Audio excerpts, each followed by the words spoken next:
tí sọ́jà bá débẹ̀ kò lè dúró àwọn èèyàn sọ yí pé àwọn èèyàn wà kí wọ́n sá tí sọ́jà bá débẹ̀ sẹ́ kò lè dúró wọ́n gbé English jáde normal ọlọ́run ló sá sèfù èmi gan níbẹ̀ yẹn tá a fi rescue ẹni tó wà nílẹ̀ yẹn ẹni yẹn ò lè mímọ́ gan so wàá gbé sí àárín machine wọ́n gbé lọ sí hospital kan ní Òtù so àwọn machine kọ̀ọ̀kan wà nílẹ̀ tẹ́ pé àrígbé pé àṣà wà ní kásá rescue àwọn èèyàn náà ìgbà tí a sún sísàlẹ̀ náà díẹ̀ a ti rí ìkànnú àwọn èèyàn wa tí wọ́n ti lé débẹ̀ tí wọ́n ti fẹ́ ṣe léṣe pa àwọn kíkì machine ni so wọ́n ti bó gan tí wọ́n ti sá gbogbo ojú ẹ̀ bàjẹ́ báyìí wọ́n ti sàbàjẹ́.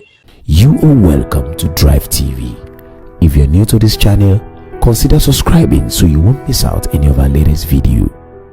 Akédédé àsìkò ní gbogbo tí a ti ń wo ìkànnì DriveTV àkí gbogbo àwa tí a ṣe ń darapọ̀ mọ́ ìkànnì yìí àti àwa tí a ti ń wo ìkànnì yìí tẹ́lẹ̀.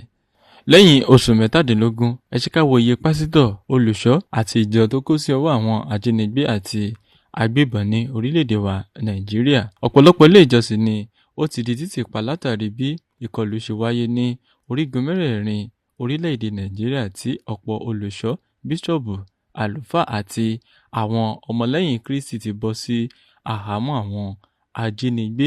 Àwọn mìíràn ti gba ibẹ̀ lọ sí ọ̀run tí àwọn kan ní láti san ọ̀pọ̀lọpọ̀ mílíọ̀nù fún àwọn ajínigbé láti gba ìtúsílẹ̀ lọ́wọ́ àwọn ajínigbé náà. Ǹjẹ́ kí ni a lè pè ní okùnfà ìkọlù sí àwọn ilé ìjọsìn?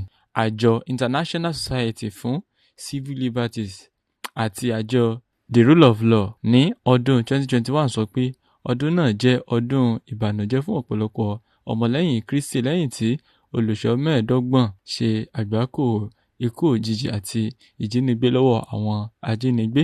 Oṣù márùn-ún àkọ́kọ́ ní ọdún 2022, àjọ ọmọlẹ́yìn Kristi ti ṣe àkọsílẹ̀ olùṣọ́ àgùntàn 10 tí ó ti ṣàgbákò ìjínigbé.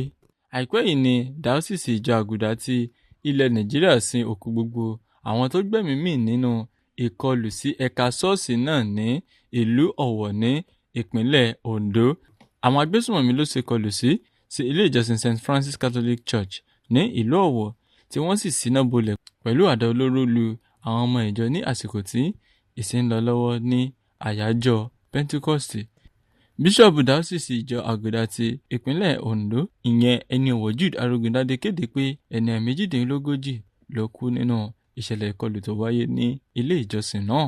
Olórí ìjọ Methodist Prelate Samuel Uche Kanobo ó kó sí ọwọ́ àwọn ajínigbé tí ó sì gba ìtúsílẹ̀ lẹ́yìn tí àjọ ọmọlẹ́yìn Kristi ó san 100 mílíọ̀nù fún àwọn ajínigbé náà.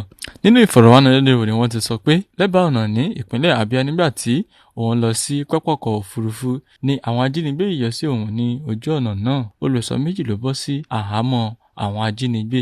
Olùṣọ́ àgùntàn ilé ìjọsìn Celestial náà, Olúwatómísì Ewuwa Òjọ́mọ́, tó fi ìdí ìṣẹ̀lẹ̀ náà mọ́lẹ̀ ló ní pé ìjọ san mílíọ̀nù kan náírà, ọ̀pọ̀lọpọ̀ sìgá àti ọtí líle Origin àti ìrẹsì fún àwọn ajínigbé náà kí wọ́n tó gba ìtúsílẹ̀ àwọn olùṣọ́ méjèèjì náà.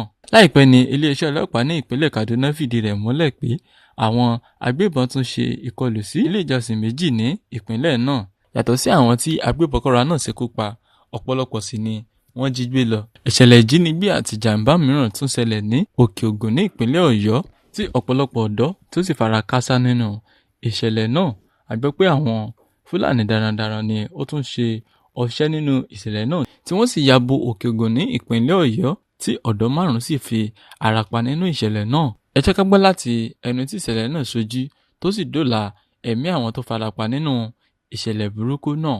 Wọ́n jáde live bá English burúkú tí sọ́jà bá débẹ̀ kò lè dúró àwọn èèyàn sọ yí pé àwọn èèyàn wà kí wọ́n sá tí sọ́jà bá débẹ̀ sẹ́ kò lè dúró wọ́n gbé English jáde normal ọlọ́run ló sá sèfù èmi gan níbẹ̀ yẹn tá a fi rescue ẹni tó wà nílẹ̀ yẹn ẹni yẹn ò lè mímọ́ gan so wàá gbé sí àárín machine wọ́n gbé lọ sí hospital kan ní Òtù so àwọn machine kọ̀ọ̀kan wà nílẹ̀ tẹ́ pé àrígbé pé àṣà wà ní kásá rescue àwọn èèyàn náà ìgbà tí a sún sísàlẹ̀ náà díẹ̀ a ti rí ìkànnú àwọn èèyàn wa tí wọ́n ti lé débẹ̀ tí wọ́n ti fẹ́ ṣe léṣe pa àwọn kíkì machine ni so wọ́n ti bó gan tí wọ́n ti sá gbogbo ojú ẹ̀ bàjẹ́ báyìí wọ́n ti sàbàjẹ́ àṣà try a rescue ẹnìyẹn táwọn yẹn bá rí fídíò yẹn lórí WhatsApp fídíò ẹnìyẹn ni mo kọ́kọ́ ṣe first tọ́lẹ̀ ní tó wà lẹ́yìn tí bá ní kọ́kọ́ ṣe fídíò rẹ̀ yóò kù mi ní ilé attempt kankan lẹ́yìn pé ká gbé kó mẹ́ẹ̀ so bí mo sá ṣe rescue ẹnìyẹn mo sá sáré ṣe fídíò pé kọ́ máa gbé yẹn náà lọ síbi wọ́n gbé yẹn láwọ̀kọ́ yẹn lọ ní Òtù bẹ́yẹn náà ni so ìgbà tí a wá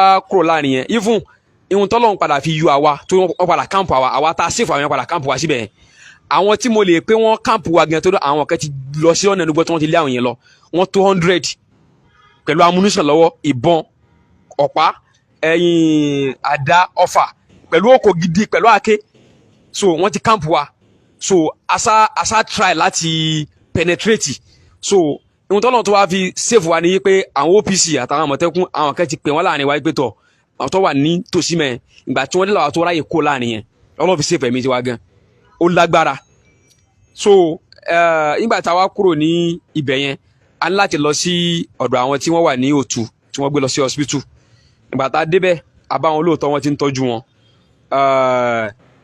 àwọn tí wọ́n wá gbé wọn lọ àwọn ta ní kó fi máa sì gbé wọn lọ tí wọ́n dúró tì wọ́n a béèrè wọn pa àwọn nǹkan wọn láwọn ọlọ́pàá tí wọ́n arrest wọn àwọn ọlọ́pàá tí wọ́n arrest ẹni tó gbé yẹn wá sí hospital kí ló dé a ní láti lọ sí station àwọn yẹn wá tẹ arrest ńkọ́ wọ́n ní àwọn Fúlàní ọ̀gá àwọn Fúlàní pé àwọn wípé àwọn yẹn wá lọ́wọ́ àtáàkì àwọn nǹkan fún kínni ṣé ẹ rí àwọn tó ṣe léṣe ni ẹ rí Fúlàní tẹ lè mú pé Fúlàní lọ́ọ́ bá yé Yorùbá jẹ́ báyìí Yorùbá dẹ̀ lẹ́yìn náà tẹ́ ń dẹ̀ sọ wọ́n ní àwọn fẹ́ béèrè bọ́rọ̀ sí jẹ́ lọ́wọ́ wọn ni.